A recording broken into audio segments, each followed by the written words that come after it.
Bienvenue à vous qui m'écoutez dans cette série intitulée « Les messages du psy ». Je m'appelle Grégory et vous l'aurez probablement deviné, je suis psychologue. Que voulez-vous, nul n'est parfait. Dans ce programme, je vous propose des messages en format court qui, je le sais, ont la capacité de transformer votre vie et de vous redonner du pouvoir dans un quotidien souvent stressant et oppressant. Alors, prêt à changer votre vie ? C'est parti ! Vous avez un nouveau message. Lorsqu'on aborde la notion de bonheur, les recherches scientifiques, notamment dans le domaine de la psychologie positive, qui étudie les ferments essentiels d'une vie qui vaut la peine d'être vécue, mettent en avant des facteurs différents. On a par exemple la manifestation de la gratitude, le fait de pouvoir ressentir cette espèce de remerciement envers les autres et envers la vie d'une manière générale. On a la capacité de se montrer optimiste dans la vie, d'avoir une vision positive de l'avenir et de pouvoir dans chaque situation discerner les possibilités et les opportunités. On a également la réalisation d'activités physiques régulières qui permettent au corps d'utiliser les hormones du stress dans d'autres voies que l'énergie psychique. La poursuite d'objectifs en accord avec ses valeurs personnelles, c'est également quelque chose d'important, de suivre et de réaliser des projets qui nous remplissent, qui ont du sens pour nous, et pas simplement des projets qu'on fait pour répondre à une image par rapport aux autres. On a aussi la possibilité de pouvoir exprimer quotidiennement ses qualités et ses talents. Voilà. Il pourrait y en avoir d'autres, mais c'est une vue globale des facteurs qui favorisent le bonheur. Il y a un facteur dont je veux vous parler aujourd'hui qui est beaucoup moins cité et qui revêt pourtant un rôle majeur dans l'évaluation individuelle du sentiment de bonheur. Ce facteur, c'est la relation de couple ou l'alliance amoureuse. Avant de poursuivre, je fais une petite incise afin de vous préciser ce que j'entends par relation de couple. Pour moi, c'est simplement un lien constructif et durable dans le temps entre deux personnes, quel que soit leur sexe et quelle que soit la forme de cette relation. Elle peut être formalisée avec un mariage, un pacte ou être complètement libre, peu importe. Voilà, dès qu'il y a relation durable et constructive entre deux personnes, je vais appeler ça un couple. Cette relation de couple, on sait que c'est un facteur prépondérant dans le bonheur, je le disais tout à l'heure. Et les recherches scientifiques nous disent même, nous pointent du doigt que c'est l'ingrédient le plus significatif permettant de prédire le niveau de bonheur ressenti par une personne. Pour vous en convaincre, voici quelques résultats intéressants. Les personnes faisant partie des 10% les plus heureuses sont quasiment toutes engagées dans une relation amoureuse. Les individus mariés sont en moyenne aussi plus heureux que les autres. On a des études qui nous montrent que ces adultes mariés se perçoivent comme étant plus heureux par rapport aux adultes qui ne se sont jamais mariés. On voit aussi que le taux de dépression est globalement plus faible chez les personnes mariées par rapport à des groupes, par exemple de personnes qui ne se sont jamais mariées ou des personnes qui ont divorcé une fois ou deux fois. Les personnes engagées dans une relation de couple font aussi preuve de plus de résilience dans les périodes difficiles comme celles de crise ou de guerre. Simplement, on voit qu'elles résistent mieux aux difficultés comme la pauvreté ou la privation. Ça ressort notamment de travaux qui sont exercés dans le domaine de la sociologie sur la vie des gens dans ces périodes difficiles de l'histoire. On sait aussi qu'une cause majeure de souffrance chez les adultes est la rupture d'une relation importante pour eux. Mais au fond, qu'est-ce qu'apporte la relation de couple au bonheur individuel ? De nos jours, il est courant de penser que le mariage est une construction sociale, un produit de la culture humaine que notre société s'efforce de rendre attractif et de conserver par l'entremise de conventions et de codes particuliers comme la cérémonie religieuse ou civile, le grand banquet dans lequel on festoie ou encore la robe de mariée par exemple. Pour autant, une autre vision me semble pertinente à considérer, celle qui consiste à envisager l'alliance du couple du point de vue de la sélection naturelle. Alors, je vous vois venir d'ici, vous vous dites qu'est-ce que c'est encore que cette nouvelle bizarrerie, cette nouvelle dinguerie. En fait, il s'agit d'une approche développée par certains chercheurs en sciences sociales qui remarquent que la survie de notre espèce dans le temps ne repose pas sur une reproduction rapide permettant aux deux partenaires d'aller rapidement de chacun de leur côté. Il est vrai que comparé à la majorité des autres espèces animales, le petit humain a besoin de passer plusieurs années auprès de ses parents avant d'être autonome. À titre de comparaison, il est à noter que chez les mégapodes, une espèce d'oiseau, les petits sont aptes à prendre leur envol 24 heures seulement après leur naissance. En outre, même chez les espèces qui prennent soin plus longtemps de leurs petits, comme les orang-outans, ces mêmes petits quittent leurs parents environ après 7 ou 8 ans. Globalement, la biologie nous montre qu'il y a peu d'espèces où l'on retrouve des durées de développement si longues que chez l'homme, chez l'Homo sapiens. Et le fait que nous ayons le plus gros cerveau du monde des mammifères, si on le regarde en rapport avec la masse des individus, n'est probablement pas étranger à l'affaire. En effet, nos bébés naissent avec un gros cerveau, certes gros mais complètement immature. L'incidence directe de cela est que nos chers bambins ont besoin d'un nombre d'apprentissages important pour être aptes à survivre par leurs propres moyens. Et pour faire face à cette problématique, l'évolution, la vie a trouvé une réponse. La mise en place de la relation de couple forte entre les parents. Cette dernière, elle permet de protéger et de guider les enfants sur du long terme.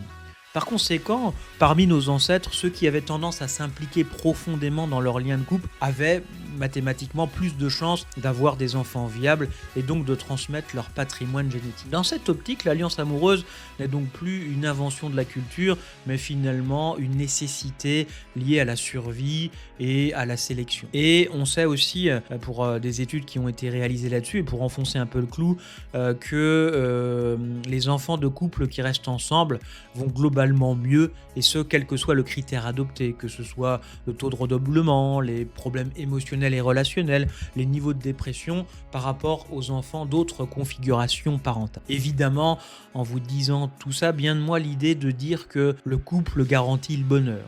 C'est pas une panacée universelle. Il y a d'ailleurs nombre de personnes qui ne sont pas en couple et qui sont très heureuses et épanouies. Heureusement. Je ne nie pas non plus, évidemment, la possibilité des relations toxiques et les dégâts qu'elles causent sur le plan psychologique.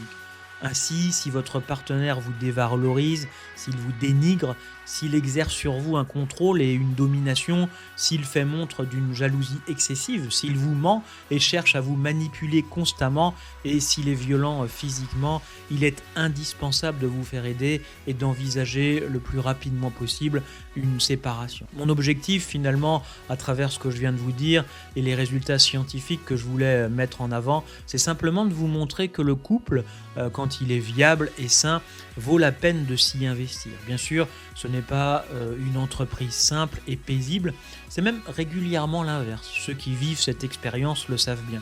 Il y a les disputes, les désaccords, les difficultés de communication et les inévitables compromis qui peuvent être vécus comme des renoncements. Ainsi, quand on regarde ça globalement, on peut dire qu'être en couple, c'est un vrai défi, mais qui vaut la peine de s'y investir par le bonheur qu'il peut apporter. Mais comment faire fonctionner une relation et la consolider ? À condition qu'elle ne soit pas toxique, cela va sans dire, mais ça va encore mieux en le disant, pour citer cette phrase, cette citation attribuée à Talleyrand, un homme d'État qui a traversé l'histoire de France, puisqu'il a traversé la monarchie avec Louis XVI, la Révolution française, la République et puis ensuite l'Empire, et il est toujours resté au service de l'État. Bon, c'était une petite incise pour votre culture personnelle.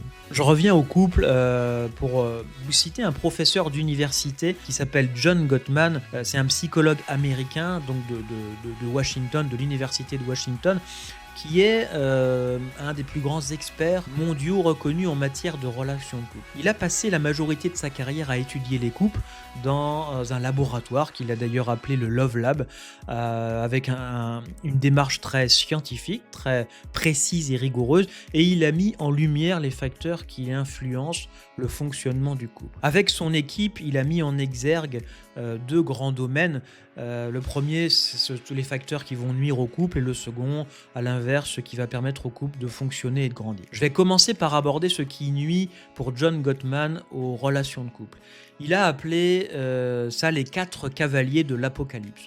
Ce sont finalement 4 comportements destructeurs qui sont pour lui, et les études qu'il a menées, les principaux prédicteurs du divorce et de la séparation. Le premier de ces cavaliers, c'est la critique.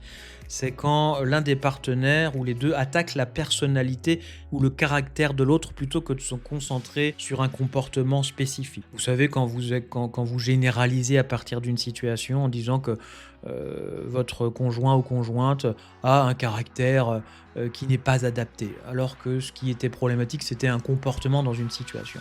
Le deuxième cavalier de l'apocalypse, c'est ce qu'il a appelé le mépris. C'est l'idée de manifester un dégoût ou un dédain pour le partenaire par des sarcasmes, des moqueries, des insultes, des roulements d'yeux. Et pour lui, pour John Gottman, c'est le plus corrosif et le plus grand prédicteur du divorce.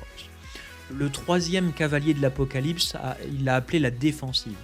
c'est d'être dans l'idée de se justifier constamment, de se sentir toujours attaqué, de se victimiser finalement, et de retourner tout ce qui arrive en forme de critique vers le partenaire.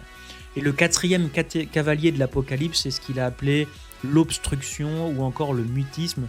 C'est simplement le fait de se retirer émotionnellement et physiquement d'une interaction, refuser de communiquer ou de s'engager dans la discussion. C'est comme ignorer l'autre.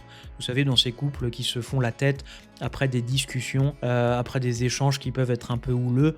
Et on sait d'ailleurs sur le plan psychologique que il vaut mieux une dispute avec des mots qui peuvent être échangés, ça va faire moins mal que l'ignorant. Voilà pour ces 4 cavaliers de l'Apocalypse.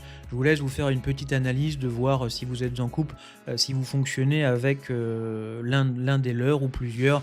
Évidemment, si c'est le cas, ne vous fouettez pas, simplement dites-vous si vous pensez que votre couple en vaut la peine, comment je peux bouger sur tel ou tel critère, comment je peux descendre faire descendre ces cavaliers de l'Apocalypse de leurs chevaux. Heureusement, John Gottman a aussi étudié le côté, ce qui fait que les couples fonctionnent, et il a déterminé 5 rituels qui permettent de produire les conditions favorables à la relation de couple. Et je vais vous les donner. Donc prenez des notes, finalement, c'est ni plus ni moins la recette du couple qui fonctionne, que je m'apprête à vous livrer et qui vous est livrée sur la base d'une démarche scientifique. Le premier rituel, c'est le rituel de séparation. C'est l'idée qu'au moment de se séparer, les couples qui se portent bien prennent 1 à 2 minutes pour se dire au revoir et découvrir une chose que l'autre va faire dans sa journée.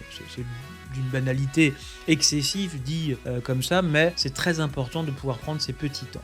Le deuxième rituel, c'est le rituel des retrouvailles. Quand on se sépare, évidemment, il va arriver un moment où on va se retrouver, et Gottman nous dit que les couples solides prennent également soin du temps des retrouvailles. Pour ce faire, ils prennent chaque jour entre 10 et 20 minutes pour avoir une conversation de retrouvailles qui va être peu stressante. C'est une conversation banale, là aussi. C'est l'occasion pour chacun de demander à l'autre comment s'est passée sa journée, ce qui s'est bien passé, ce qui a été plus difficile, et puis de discuter des petites choses futiles de la vie quotidienne. Le rituel numéro 3, c'est le rituel du rendez-vous hebdomadaire. Gottman réalise que les couples durables s'accordent un temps d'environ 2 heures où ils sont seuls chaque semaine. C'est pour eux l'occasion d'aborder des sujets plus profonds tels que leurs relations de couple ou encore leurs projets individuels et communs. Cette idée du rendez-vous hebdomadaire, elle me paraît important, et en même temps je me dis que 2 heures ça peut paraître long dans un quotidien qui peut être chargé, mais c'est l'idée de pouvoir prendre ce temps, même si c'est une trentaine de minutes, pour pouvoir échanger sur des sujets plus importants. Le 4e rituel, c'est le rituel de gratitude et d'appréciation. Je le disais en introduction de ce message, dans les facteurs du bonheur, l'idée de pouvoir ressentir de la gratitude est quelque chose de très important. La gratitude étant la capacité de remercier l'autre, de remercier la vie. Et donc, le couple, c'est un endroit privilégié où on peut exprimer et ressentir cette gratitude. Et donc, Gottman remarque que dans les couples qui fonctionnent, chaque conjoint indique régulièrement à l'autre ce qu'il apprécie chez lui, ce qu'elle fait et qu'il trouve agréable, qui rend service, tout ce qui est là et pour lequel il éprouve de la gratitude. Ça peut se faire via des phrases du type j'apprécie ta patience, j'apprécie telle ou telle chose, j'ai aimé que tu sois là à tel moment pour t'occuper de faire telle tâche, je te remercie pour le repas que tu m'as préparé. Voilà, là aussi ce sont des choses banales mais qui vont permettre quotidiennement d'entretenir la relation. Le 5e rituel, c'est le rituel d'affection. Dans cette pratique, toujours selon Gottman, les membres du couple se donnent chaque jour des marques physiques d'affection et d'attention. Ça peut revêtir plusieurs formes selon ce qui vous convient. Ça peut être avec du toucher, sous la forme de caresses, le fait de s'embrasser, de s'enlacer et d'exprimer son attachement par rapport à l'autre. Voilà pour ces 5 rituels qui finalement, quand on les regarde comme ça, sont très simples mais qui valent la peine de s'y investir à votre manière. Bien entendu, ils sont à la merci totale de votre imagination dans le cas où vous voudriez les enrichir et évidemment les adapter à votre sauce. C'est une petite recette, en tout cas des guides sur lesquels vous pouvez vous baser, qui vous permettent de vous repérer et qui ne demandent qu'à être développés selon vos personnalités respectives au sein du couple. Voilà, sur ces éléments qui, je le sais, ont le pouvoir de changer votre vie, j'en arrive au terme du message du jour. J'espère qu'il vous a plu. Je vous remercie sincèrement pour votre attention et vous donne rendez-vous dans un prochain message du psy. Je vous souhaite le meilleur.